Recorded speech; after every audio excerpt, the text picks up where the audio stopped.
এই 16 বছর ধরে শুধু নির্যাতন সহ্যই করেছেন, আর আমরা এই 16 বছর শুধু প্ল্যান করেছি কিভাবে এই হাসিনাকে সরানো যায়। আপনারা যেটা করতে পারেন নাই আমরা সেটা করেছি। আপনারা বড় বড় রাজনীতিবিদরা পারেন নাই হাসিনার মতো স্বৈরাচারকে বাংলাদেশ থেকে বিদায় করতে, আমরা করেছি। আমরা রক্ত দিয়েছি, আমরা বাক্য ব্যবহার করেছি, আমরা মিছিল করেছি, আমরা কথা বলেছি, আমরা প্ল্যান করেছি, আমরা আন্দোলন করেছি, আমরা করেছি হাসিনাকে পলায়ন। আমরা এখন যে আপনারা কথা বলছেন, বড় বড় কথা বলছেন, আমাদেরকে নিন্দা করে কথা বলছেন, এই কথা বলার ক্ষমতা দিয়েছি আমরা, তৈরি করে দিয়েছি এই সিচুয়েশন, এই প্ল্যাটফর্ম তৈরি করেছি আমরা। আমাদেরকে নিয়ে যদি আপনারা এই কথা বলেন, এটা আসলে মানে আমার রেগে যাওয়া উচিত, কিন্তু আমি রেগে যাচ্ছি না। আমি বিনয়ের সঙ্গে বলবো যে আপনারা আপনাদের সম্মান নিজেরাই হারাচ্ছেন। আপনারা বড়রা যদি নিজেদের সম্মান নিজেরা রাখতে না পারেন, আমরা আপনাদেরকে কিভাবে সম্মান করবো?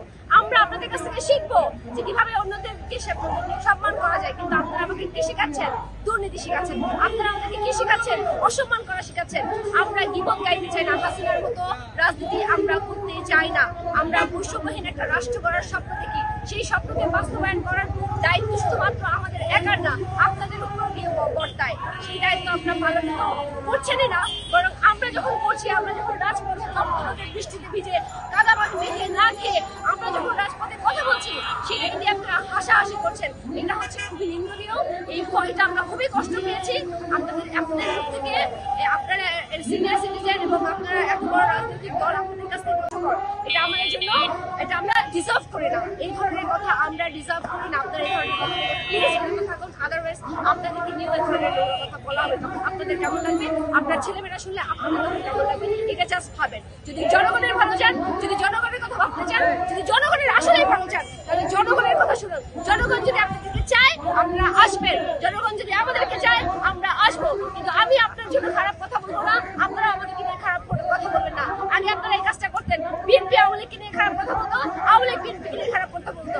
এই ধরনের ডিসকাস্টিং সিচুয়েশনে আমরা যেতে চাই না। আমরা চাই একটা বৈষম্যহীন রাষ্ট্র করতে এবং একটা রিফরমেশন বাংলাদেশে আনতে, যেই বাংলাদেশে দুর্নীতি থাকবে না, যেই বাংলাদেশে তার ন্যায্য অধিকার চাওয়ার জন্য রাজপথে আসতে হবে না, যেই বাংলাদেশে তার রাষ্ট্রীয় মৌলিক অধিকারের জন্য প্রত্যেকদিন মিছিল মিটিং করতে হবে না, ঘরে বসে যাতে রাষ্ট্রীয় অধিকারটা ফিরে পায়। কোনো মানুষ গৃহহারা থাকবে না। আরে ভাই, ওখানে হরিজন যারা 250 ফ্যামিলি কংগ্রেস স্টেশনে পড়ে আছে, পড়েছেন, যান 250 ফ্যামিলিকে গৃহ দিয়ে আসেন, কথা বলেন, তাদের সাথে পুনর্বাসন করেন। তারা লেখাপড়া করতে পারছে না, তারা বাসা ভাড়া দিতে পারে না, তাদের বিয়ে হয় না, তাদেরকে সমাজ প্রশ্রয় দিচ্ছে না। করেছেন তাদের জন্য কিছু করার নাই। যারা শ্রমিকদের জন্য কিছু করেছেন, নারীদের জন্য কিছু করেছেন। আমরা যারা আন্দোলনে অংশগ্রহণ করেছি, এই নারীরা, তাদের জন্য কিছু করেছেন। আমাদের রাষ্ট্রীয় স্বীকৃতি এখন পর্যন্ত দিয়েছেন, দেন নাই। এখন পর্যন্ত কোনো নারী, আমি নারী যারা গণমাধ্যম কর্মী আছে, আপনাদেরকে বলতে চাই, আপনারা বলতে পারবেন যে আমাদের একটা নিজস্ব অ্যাড্রেস আছে? কোন নারীর নিজস্ব কোনো অ্যাড্রেস নাই। বাবার বাড়ি, শ্বশুরের বাড়ি, জামার বাড়ি, ভাইয়ের বাড়ি, মায়ের বাড়ি, নিজের বাড়ি কোনটা? এই যে নিজের বাড়ি নাই, এদের যে নিজেদের কোনো অ্যাড্রেস নাই, অ্যাড্রেসহীন নারীরা, এদেরকে নিয়ে কেউ কথা বলেছেন? এই রিফরমেশন নিয়ে কেউ কথা বলেছেন? বলেন নাই। আমরা এই রিফরমেশন বাংলাদেশে আনতে চাই এবং সেই আনার জন্য আমাদেরকে সুযোগ দিতে হবে, আমাদেরকে সময় দিতে হবে, আমাদের কথা শুনতে হবে। আপনারা যদি না শোনেন, তাহলে আমরা এই যে রাজপথে নেমেছি, রাজপথে ছাড়বো না। আমরা তো মাথা করার মানুষ না, আমরা করি না, মাথা তো করবো না। আমাদের এই যুদ্ধ, আমাদের এই লড়াই ততক্ষণ পর্যন্ত জারি থাকবে, যতক্ষণ পর্যন্ত প্রত্যেকটা নাগরিক বাংলাদেশে সুরক্ষিত না হয়। শুধুমাত্র এনসিপি না, প্রত্যেকটা বাংলাদেশের প্রত্যেকটা নাগরিককে সুরক্ষিত থাকতে হবে। আপনাদের আমরা এই লড়াই ছাড়বো, আদারওয়াইজ